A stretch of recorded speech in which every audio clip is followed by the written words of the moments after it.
Welcome to Crowning Connections Teal Talk over here at Coastal Carolina University. I am Rob Clemens, your host of the show, and with me today I have my normal guest host, which is Danielle Van Dyke. Danielle, how are you? Good. How are you doing? Absolutely well, absolutely well. And then we have Kobe Williams, our other host. And Kobe, what's happening, man? You doing all right? How's it going, everybody? Life is good. Life is good? Life is good to be a Chanticleer, you know? Man, it's so good, awesome. man. It's good stuff. I tell you what, man, I mean, when you say life is good, and I believe you. Some people yeah. say that and you know they're just being fake, but not you, man. Everything's great, man. All right, beautiful.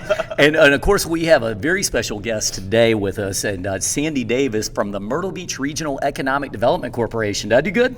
You did great. Hi, everyone. Thank you for having me today. Absolutely. Great to have you. And for the people listening to the show, obviously, this is our second show at Coastal Carolina, and we're really excited about this. We're hoping to create a connection between Coastal Carolina and the community. Obviously, it has a great connection, but we want to continue to build on that. At Crowning Connections, our goal is always to, show the people behind the successes you see. And we talk so often about working hard and all the effort that goes into being a leader, but a lot of times people don't see what the perseverance behind that was. So that's part of our goal, and none better than Sandy Davis today. So we're glad to have you. Thank you. Absolutely. So as we like to do on the show, we're going to get started with our morning segments here, and we're going to start with Kobe with Happenings with Kobe. I love that hashtag, by the way. I saw that on the post the other day. I was like, I'm a fan of that. I'm a big fan. He's a fan. Hashtag Happenings with Kobe. I'm a hashtag now. I love it. And by the way, I mean, is it because your name's in it? Yeah, no, exactly. That's exactly why. I was like, okay. It's like, that's a great hashtag start. now. It's I a love good it. hashtag. I love it. It really is. It really is. So Kobe, tell us what's going on at Coastal right now. So I wanted to primarily highlight, our recent accomplishments of some Chanticleers in a form that provides fun facts. Mm-hmm. So how many national championships have the Chanticleers won over the years? Man, I'm going to say maybe I'm going to guess 5? No, close though. Close. Okay, all right. So it's 4. You think that it's the 2016 baseball championship, which at the time of this recording happened exactly 6 years ago today. So wow, that's so cool. It popped up on my Facebook this morning. Put that across the screen. That's really cool. No, that was really cool. And the other one that before that was the 2009 rugby team, men's rugby team. They won the Division III national championships, which I didn't know. I knew about the rugby team for years, and it's like I went to class with a lot of those guys, and I didn't know about the national championship until yesterday when I was having lunch with one of my buddies over in the HCC Center. And then most recently, I'm extremely proud of Melissa Jefferson and Mackenzie Kelly. Mm-hmm. They won their individual events at the recent national championships for track and field. Oh yeah, and I'm like, that is sweet. I mean, and one of them was the 100, right? Was it the 100 meter? And the 400. Ooh, the boy. 400 meter. I mean, that's even 100, man. I mean, I get out of breath. And I mean, I'm extremely proud of them, and the Coastal Carolina knows too. I mean, they got shout outs from Magic Johnson, I think I saw on Twitter. I was like, so cool. Yeah, it's awesome. I mean, I love that kind of publicity for Coastal Carolina, and they're just we got some great people like that representing our university. And man, we're gonna have to get them on the show, by the way, Kobe. I mean, that's that a great kind of idea, but that was just like the main thing that I just want to talk about. I mean, there's progress on all the facilities around here, the soccer stadium, but I'm extremely proud of what's going on with our athletics at Coastal Carolina. Not just football and baseball, but I mean, everyone's just doing a fantastic job. I totally agree with you. And by the way, when I went to Coastal here, I was always amazed. Even back when I went, I was amazed at the fact we were able to get these people from New Zealand and Australia to come to little tiny Coastal Carolina, and we were a little smaller at the time I was here, but they would come in here and just dominate in track and field and things like that. I had an Tennis Irish too. roommate. She was a very, very good track star. Oh man, I mean, well, which is so cool, right? And when I think about the 100 meter, this is like the American thing. Every time you go to the track and field, the Olympics, what are you tuning into? The 100 meter. 100%. That's like it's the a sprint, thing, right? And she was just going so good. So we'd love to see them, but that's really amazing. And by the way, that rugby team. So do you know any of the guys from that team? So that was a couple years before my start at Coastal. I don't know any of the players on there, but I need to look into that because that'd be also cool to interview one of those guys, Man, see what they're up to. they're probably like 6'8", I'm sure, 280 pounds like, of you pure don't want to muscle. mess with them, like they're big guys. Yeah, so, I was a tough sport. Like they take some crazy hits. They take some hits. When I was in England, and I lived in England for 3 years, my dad was Air Force, and in England they talk about rugby, like they talk about American football, like that's like rugby for little girls. That's how they talk in England. I'm like, wow, that's right. There's 3 levels though. There's football, there's rugby, and then there's Australian rules rugby. And clotheslining is legal in that. It's intense. Highly suggest watching it. Oh, 100%. They throw people in the air. It's insane. I've seen a clip of it because they were in the news recently. Australian rules football. I don't know what the news was, but I remember watching a clip and it was intense. Like I was like, oh my, Australian rules. I'm not doing that. They're probably drinking beer while they're playing and stuff. They're just so different. Drinking sweet tea on my back porch and watching the YouTube video. And I'm like, yeah, I'm not doing that. Yeah, no, all right. Fair enough. Well, Kobe, appreciate the update on what happenings with Kobe. Yeah, very good stuff. Hashtag happenings with Kobe. Hashtag. Yeah, exactly.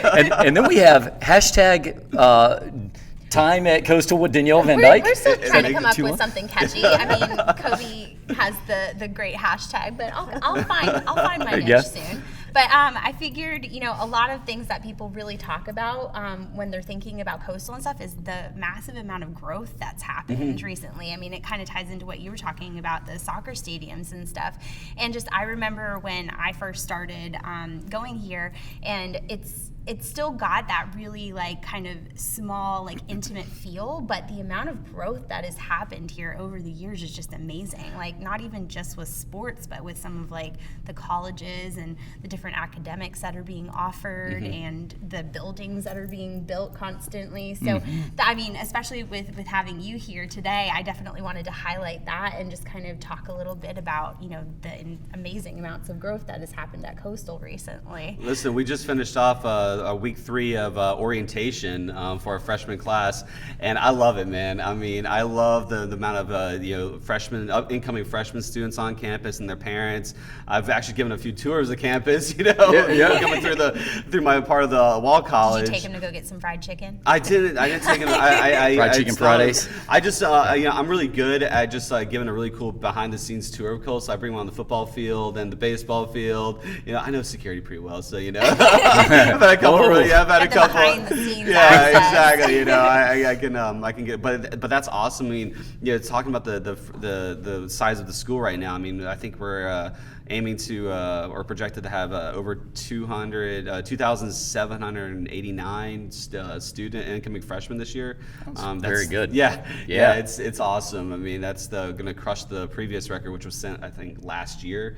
So still growing. It's still growing. Baby. I love it. Man. That's great stuff. It's a good time to be at Coastal Carolina. What do you guys think is speaking of growth? When I was going here, we were really excited about the fact we just got hot water at this. No, I'm just kidding. She always gives me a hard time about my graduation year. But no, they got so many cool things. Yeah, exactly. Yeah, the cars were just being invented at the time. No, but Einstein was still a press professor here. Little known facts. But no. So the thing was that I was talking to somebody one day. I forget who told me this, but they said they even have Wi-Fi on the dryers or something, so when your clothes are dry remotely. I'm like, what? That is world class. That's so cool. Coastal is leading the way. They get a little notification when your laundry's done. I mean, that was even 6 years ago. They were in that at that level. So that was 6 years ago. Now we got holograms. We're probably advanced. There's robots doing your laundry for you. Okay, come to Coastal. Yeah, exactly. Come to Coastal for the robots.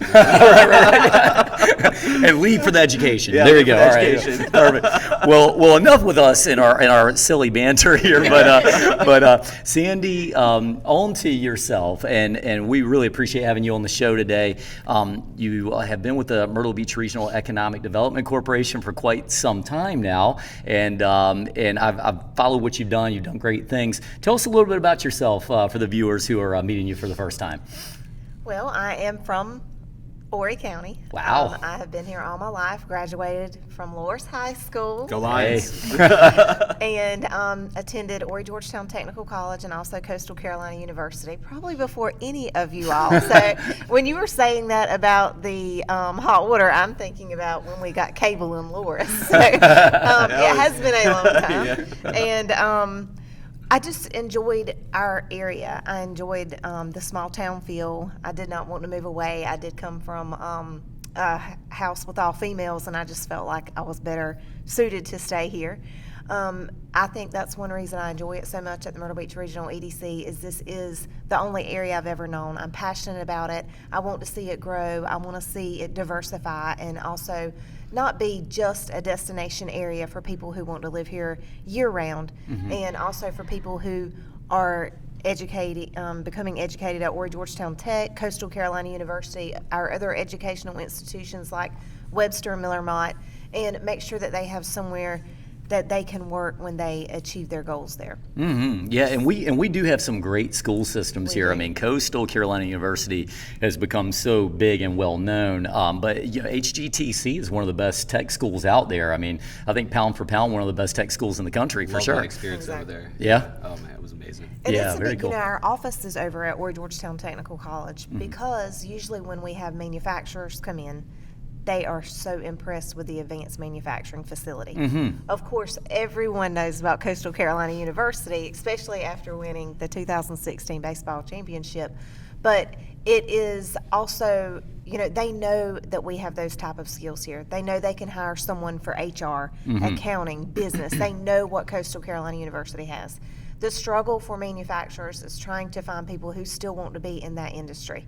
So our program, compared to what goes on around the U.S., from what I'm hearing, is that we actually have a full program with a waiting list on the Conway campus for advanced manufacturing. Wow. Georgetown campus is pretty full. I don't think they have a waiting list right now, but that is important to manufacturers, is seeing that in a destination area and an area that is as well known as Myrtle Beach, that they do have the workforce here that would be able to build their business. And this is a huge key because I think one of the things that has been on the radar for Myrtle Beach for quite some time is providing jobs for our students too. You know, I think too often, you know, a student graduates college, very good, I've got my degree, ready to go conquer the world, but now they're looking for a good professional job out here. Talk about how you guys have tried to lead the charge with bringing in businesses that can hire our students. Definitely. So one of the things all over the United States right now, top problem is workforce. It doesn't matter where you go, even out of the U.S. I mean, top problem right now is workforce. And when companies come in, that's the first thing they want to know is tell us about your local school district. Tell us about what's in a radius 45 minutes to an hour from here, what programs are offered at your high school level with your trade schools, and also your higher institutions. So I think it's very important that we showcase a lot of the trades because, as you all know, what we mostly try to recruit requires a lot of trade skills. So a lot of our high schools do have great programs, and they are able to showcase those when they come out. We have construction management, which, you know, is not just about home building. If we have a company who is building furniture, they need the same skills. Cabinets, and anything really that they are looking to do. Welding is very big, advanced, the CNC, like PTR uses, Technoware, and workforce is everything. So in order for them to be able to decide where they want to locate, they want to see what's going on in Horry County schools. How early are we actually reaching out to those students and showing them what industries we have in our area, what type of skills they would be able to utilize here, anything that we can do to help students understand that not everyone can be a doctor or a lawyer. Yeah, well, that makes a lot of sense. So what would you say is the hierarchy of checklist that a company goes through when it's deciding if it wants to relocate to Myrtle Beach or anywhere really, but you know, obviously they're looking for workforce, but what other kinds of things are you trying to accentuate about Myrtle Beach when you're saying, hey, you know, come here and start your company or relocate your company? The cost. Oh, okay. First is usually the cost to do business in an area which South Carolina is a very business-friendly state. We offer great incentives. In addition to that, I have to give a big shout out to Horry County because our county also offers incentives in addition to what the state offers. So if you meet certain qualifications, which usually is $2.5 million capital investment, and hiring at least 35 employees over 5 years, and paying a wage of above $16.21 an hour, and offering benefits, you are eligible for those type of incentives, which are grants, tax abatement, Ready SC programs, which is the training programs that come through the colleges, and also any additional grants that may be available for rural areas, depending on where you're located within Horry County. So cost of business, I would say, is first. Workforce is definitely second. They won't, usually we'll pull a report, or we'll get the team over at SC Works to pull us a report that shows how many active people in their system have the skills that the companies need. And then next, I would say, has a lot to do with our travel, way to get around. So the Myrtle Beach Airport, the flights that come in and out of there, our roads, and the infrastructure that we have available at our sites. Okay, got you. And I think that Horry County spent a lot of money in the last several years on road systems, right? So that was actually a really good agenda for the area. And I think that goes into when we're legislatively trying to get the word out to people. I was always really proud that Myrtle Beach did and I say Myrtle Beach, Horry County, we did the writing on a penny thing. That's and that right. paid off greatly, right? That's right. And we're being able to widen 701. Oh, with yeah, that back to money. Loris, right? Yep. So, I was we're very just looking at the excited. DOT website. Yeah, this is where I saw it. I was like, yes. I just like to look at it just to be proud of everything that's going on around here. yeah. I mean, we have some great infrastructure projects going on here that's going to make us even more attractive. And I mean, I know Sandy's going to talk a little bit more about the incoming industry, but I'm just excited about the future of our community. I mean, it's some awesome stuff going on. Great time to be in Myrtle Beach for sure. Oh, yeah. Well, let's speak about incoming industry. Give me a company that you were trying to get that you didn't get. I mean, like, let's get real about this. Like, you were like, man, I really want to get these guys, but for some reason they didn't take us. Usually those are the larger companies. So I will tell you our struggle. We have a couple of struggles that we're dealing with. Spec buildings. We have no available industrial buildings. And so if a company contacts us, especially, this has been really hard since COVID.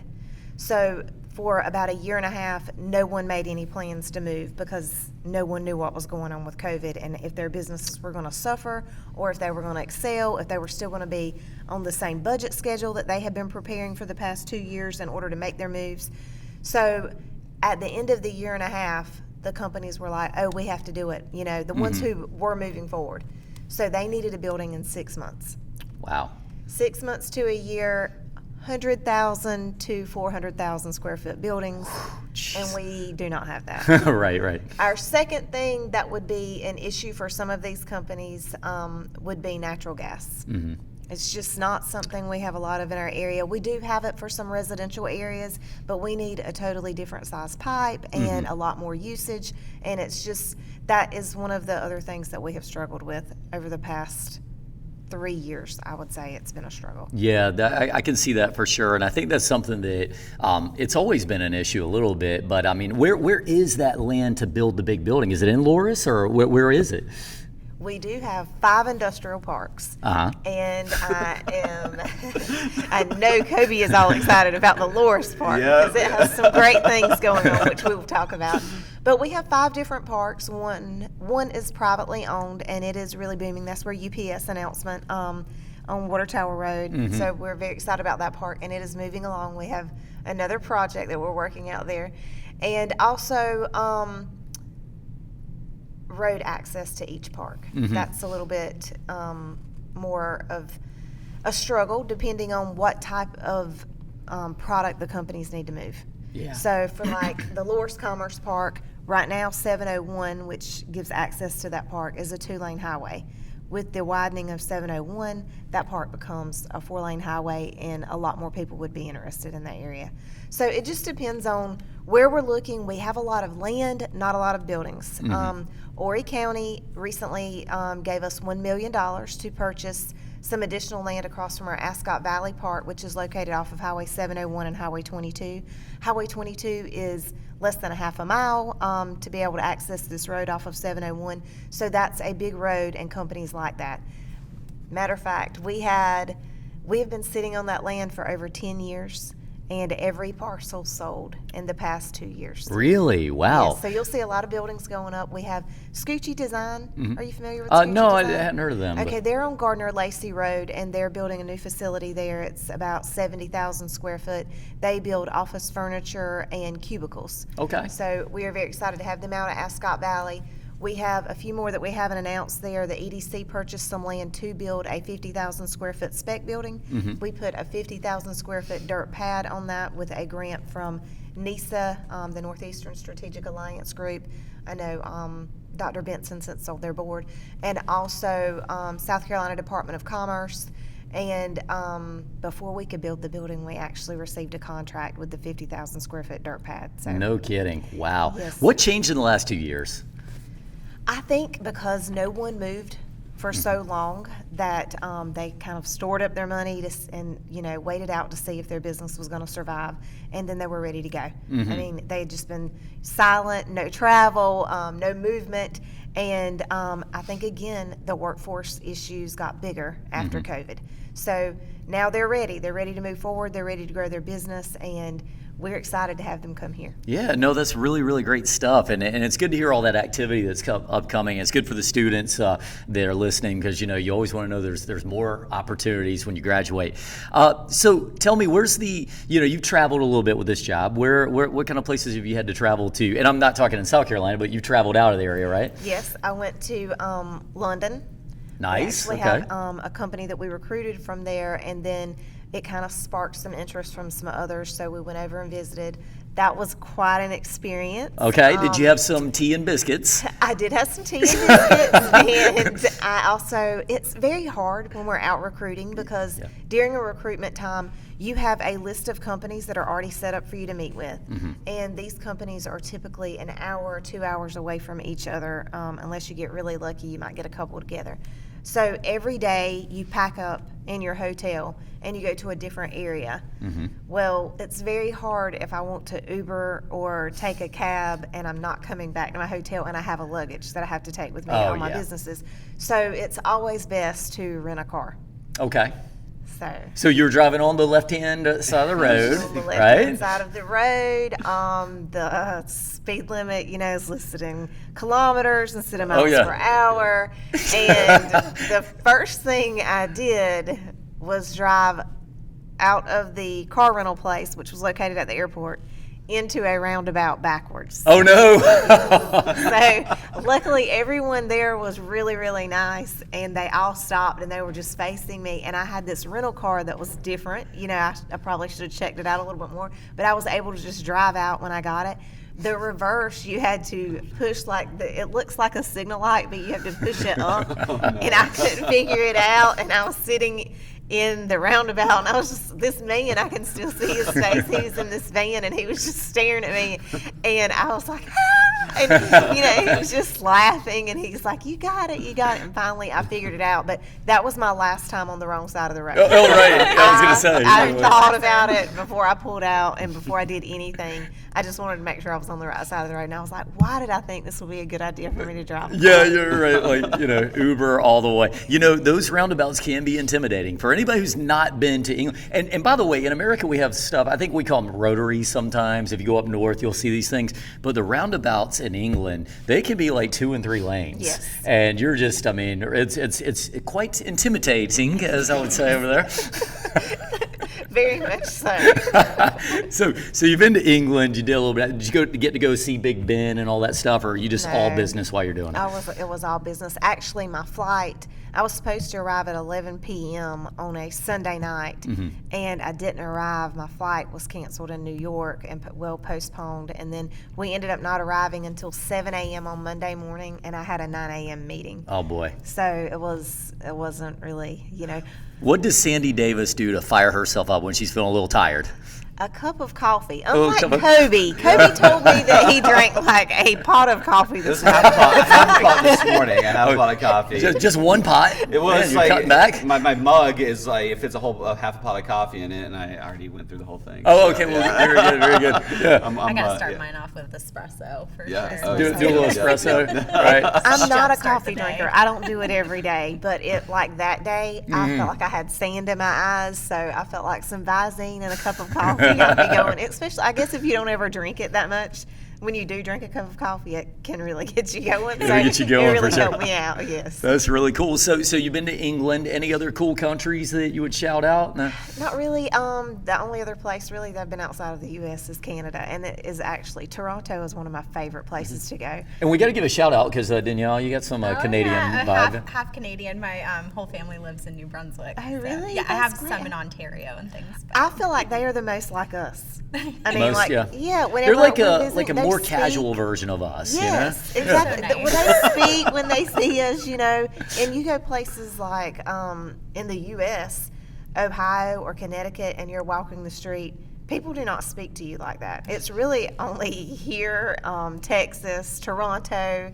A lot of other areas are not as friendly as we are here. Mm-hmm. And I think that's another thing that companies like when they visit our area is that's something they always tell me is that everyone here is so friendly and treated them with such great hospitality. So Absolutely. shout out to Horry County. Shout out to Oregon. We don't use our horns as much down here as other places. No. And when you're on the road, like if you ever go down to, and I love, I've been all across the country, but if you go to like a Miami, it's just horns. It sounds like a little symphony of horns when you're driving. Now here, if you use your horn, I mean that means something bad happens. Yes. Yep. You know?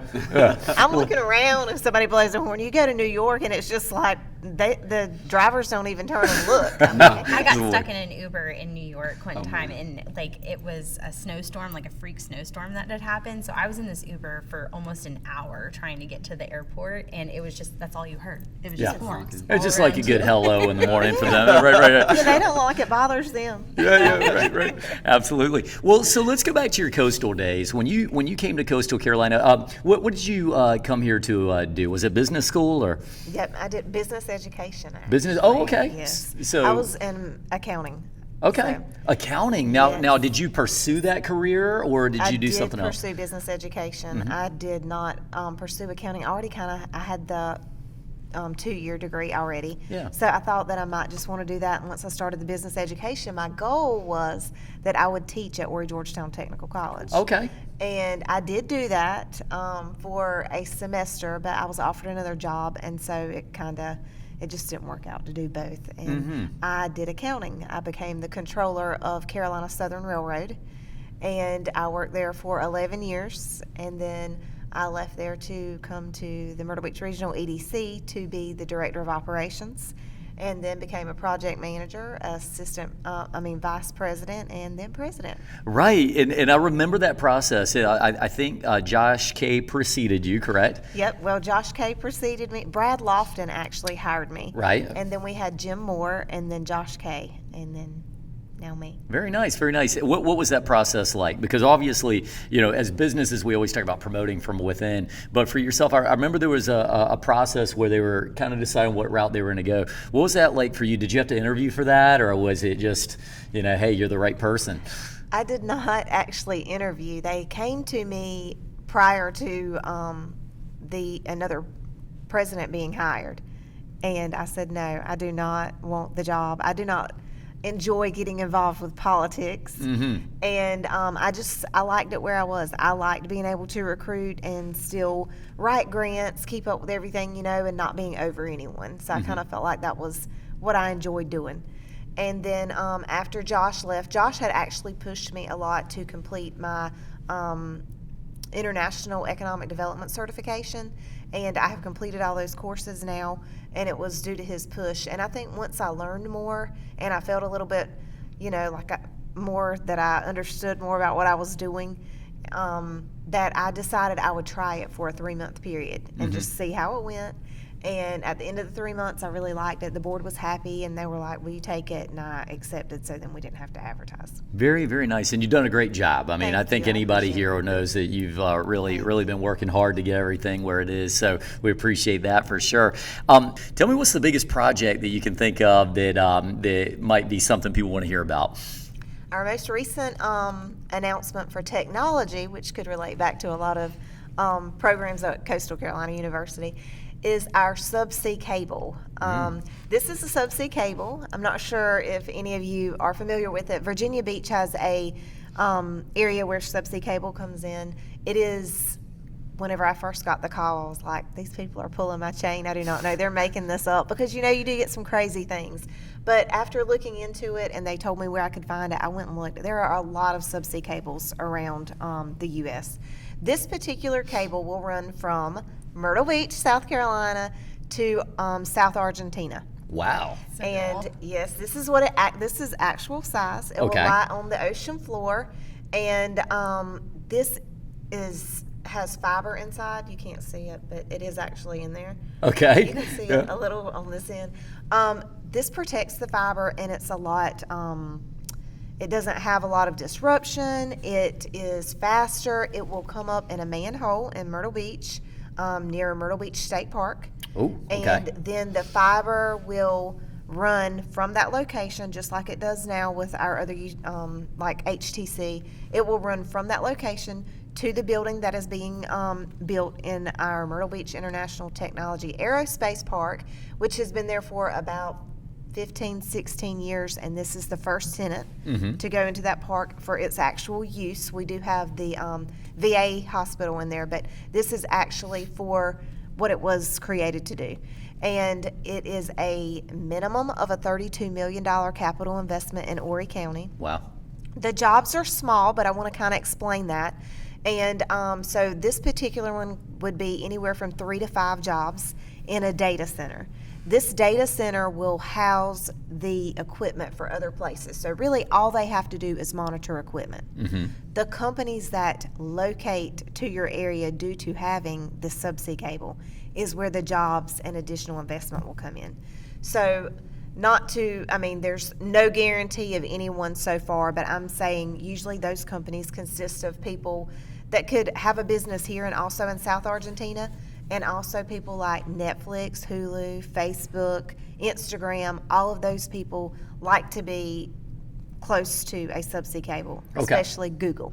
Yeah, So yeah. That is our big announcement, and we really feel like we already know it's sparked a lot of other interest. We're already talking to people, and I think our area is going to be really excited to be a tech hub area here in Myrtle Beach. I mean, I think that's really, really cool. I mean, we actually did have this conversation on the way over here today, and the thing that I think might be a little helpful is, so you have the subsea cable, and obviously it's a data portal. How is this so attractive to the Googles of the world? I mean, what is it? Is it just a faster speed ability? It's faster and it does not have interruptions. Oh, okay. So it's not like if you're, like a lot of people, if you were trying to run that kind of cable within your county or across the state, there's so many areas where if there's any construction going on, it's going to cut that line. Okay. This makes it a lot safer.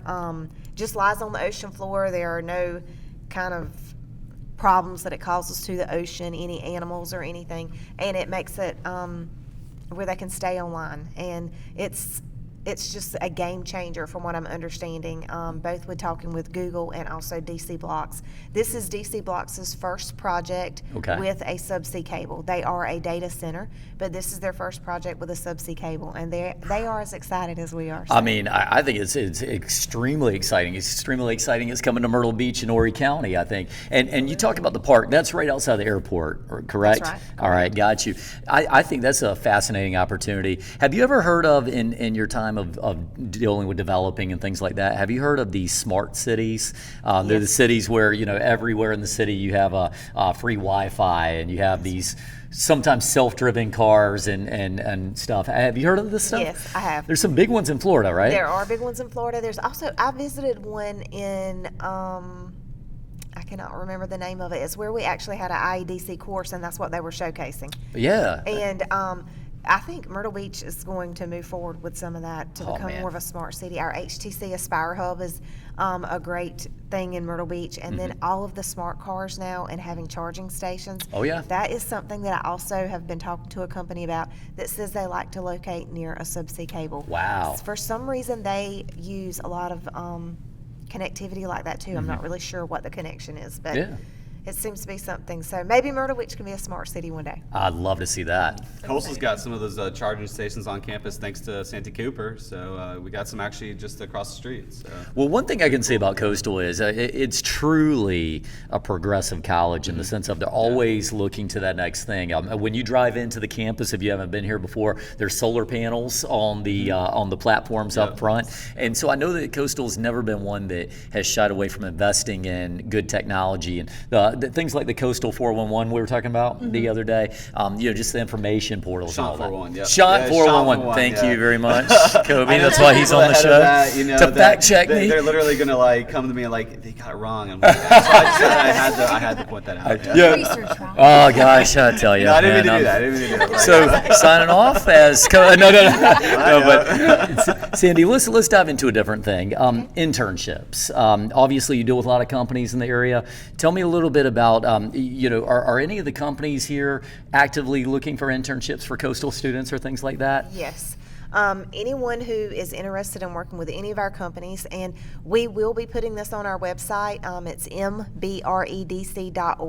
We have a video coming out, and we are going to showcase 4 companies at a time that tell the kind of skills they need. Also, these internships are usually paid, and there is also a program called Apprenticeship Carolina. And if you want to get in touch with them, or if I can help you in any way, please reach out to us. We're more than happy to set up some internships once we know your interest. And also we have all of our partners, such as Monarch Roofing, Coastal Carolina University, on our website. And we have the contact information for each person on there. If you are not able to find out anything about internships from those contacts we have listed, feel free to call our office, 843-347-4604, and we will direct you. Wow, that's great information. I know that, as a college student graduating, a lot of times you underestimate how important it is to get that work experience. And I hear this a lot from students as I, interview people that are coming in, and there's always that thing. It's like, hey, to get a job, I need experience, but I need, Exactly. there's like that, there's always that balance. And they say, well, how do I get it? Well, if you can do an internship, and as you said, most of these are paid. I've done paid internships at Monarch Roofing, but I think that's a place that it's easy to go out here, especially in Myrtle Beach, South Carolina, and work as a waiter or waitress and make big money during the summer. But if you can get that internship with a company, it will go so far for your degree and your career. So definitely recommend that. Well, Sandy, is there anything else that we missed, or? I think we've covered it all. I just want to say thank y'all for having me on today, and I really hope that this will help some people find jobs in Horry County, because we are definitely looking for all of our companies here. Absolutely. Well, we definitely appreciate having you on. Sandy Davis from the Myrtle Beach Regional Economic Development Corporation, doing a fantastic job. Keep fighting the good fight. Thank you. I appreciate it. All right. And for my co-hosts, Kobe and Danielle, appreciate you guys being here as always. Appreciate you. All right. And this is Rob Clemens. We're signing off with Crown and Connections Teal Talk. We'll see you next time.